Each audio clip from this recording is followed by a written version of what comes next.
বাংলাদেশ জামায়াতে ইসলামী ও বাংলাদেশ ইসলামী ছাত্র শিবিরকে পেটানোর কর্মসূচিতে অকুণ্ঠ সমর্থন দেওয়ার প্রত্যয় ব্যক্ত করেছেন বাংলাদেশ ছাত্র ফেডারেশনের চট্টগ্রাম বিশ্ববিদ্যালয় শাখার যুগ্ম সম্পাদক শুভ দে।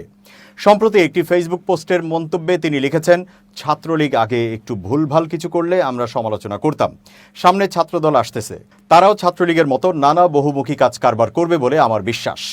অন্য যেটাতেই সমালোচনা করি না কেন, এই জাসি পেটানো কর্মসূচিতে অকুণ্ঠ সমর্থন থাকবে ইনশাআল্লাহ। ছাত্র ফেডারেশন নেতার এমন মন্তব্যের পর শুরু হয়েছে আলোচনা সমালোচনা। অনেকেই বলছেন তিনি অপরাধ কর্মকে উস্কে দিচ্ছেন।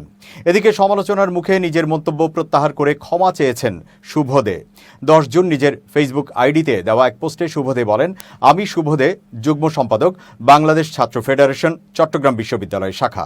প্রথমেই আমি আন্তরিকভাবে দুঃখ প্রকাশ করছি এবং ক্ষমা প্রার্থনা করছি। আসলে এই কমেন্টটা যে সেন্সে পাস হইছে আমার ইন্টেনশন সেটা ছিল না। তিনি আরো বলেন, আমি কখনোই নিপীড়নের পক্ষে কিছুকে সমর্থন করি নাই, করবো না।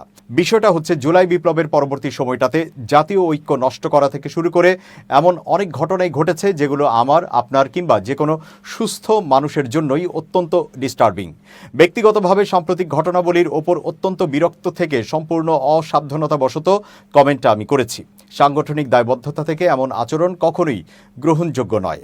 সবশেষ তিনি বলেন, এই কথা অবশ্যই সত্য যে আমার কমেন্টে অনিচ্ছাকৃতভাবে ভায়োলেন্স প্রমোট পেয়েছে। এটা আমার অনিচ্ছাকৃত ভুল। আমি এটার জন্য দুঃখ প্রকাশ করছি এবং আবারও ক্ষমা প্রার্থনা করছি।